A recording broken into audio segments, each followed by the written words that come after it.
Hi,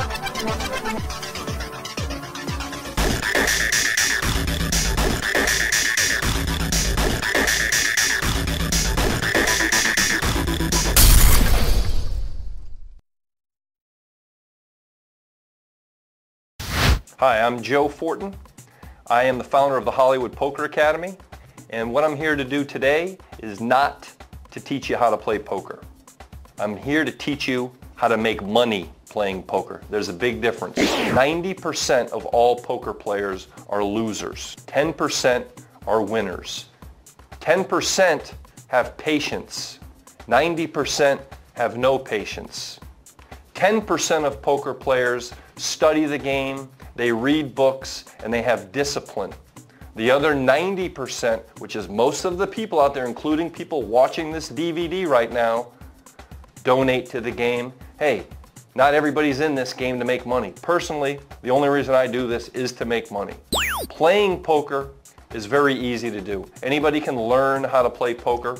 If you don't really know much about poker, what you can do is go to one of the many online websites. There's about 140 online poker websites you can play at that cost no money. You can use play money and you can learn the game. The 90% of poker players that do play poker donate to the game. They're constantly adding money into their accounts. They're constantly reaching in their wallets. The other 10% are sitting, waiting for the good opportunity to make money. Most people play poker the way a lion cub hunts for food. Let me give you this example. When a lion teaches their cubs how to hunt for food, okay? She'll wound a gazelle, she'll show it to her young, and the young cubs, who don't really have a killer instinct yet, will play with that wounded gazelle. They don't know how to kill it. The little gazelle will run away, they'll swat it down, chase it, but these young lion cubs, 8, 9 months, are playing with their food. They're playing. They don't have the killer instinct yet. What I'm going to show you how to do is I'm going to show you how to hunt for food like a leopard hunts for food. What a leopard does is he gets up in a tree and he waits. A leopard has patience. A leopard will wait up in a tree for 1 hour, 2 hours, 3 hours, 2 days, whatever it takes. He's going to stay up in that tree and he's going to wait. What's he waiting for? He's waiting for a sure thing. He's waiting for dinner basically to show up under his tree. He's going to jump out of the tree.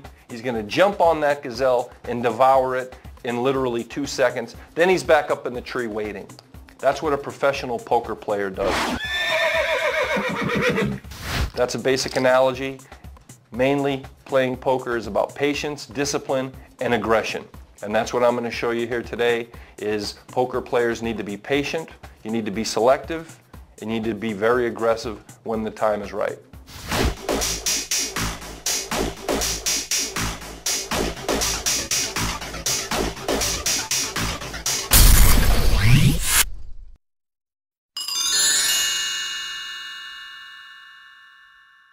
What I'm going to talk about right now is very basic and simple, but it's very, very important, and that is using a card protector when you play your hand.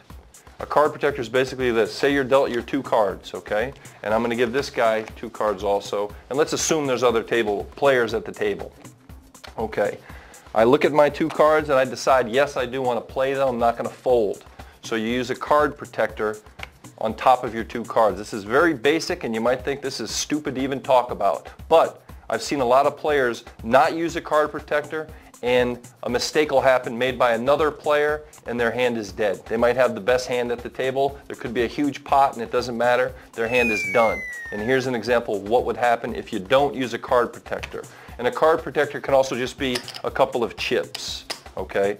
It just lets the dealer know that you do want to play your hand. If you just leave your cards sitting there like that, the dealer might just pull them in and assume you're not wanting to play. So you put a couple of chips, a coin, or whatever you'd like as your chip protector, and here's why.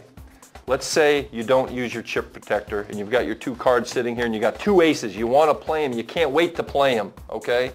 This guy over here decides he's not wanting to play his hand and he throws his hands into the muck. A lot of times, because these cards and tables are very slippery, cards will bounce off the chips and bounce right into my cards right there. Now how do I know which 2 cards are mine? I'm going to tell the dealer, well, hey, I had 2 aces.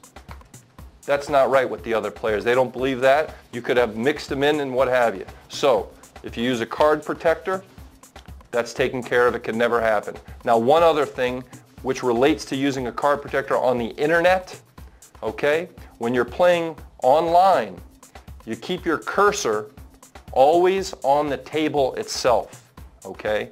A lot of times when you're playing online, you'll be playing more than one table, okay? Your cursor could accidentally be on the fold button, okay? So when you're switching from table to table, always keep your cursor on the poker table itself, because there's no danger when your cursor is on the poker table. The danger is making a mistake with a click. I've folded quad queens before with a mistake with my cursor. So always keep your mouse cursor on the table itself, and you'll prevent yourself from making mistakes.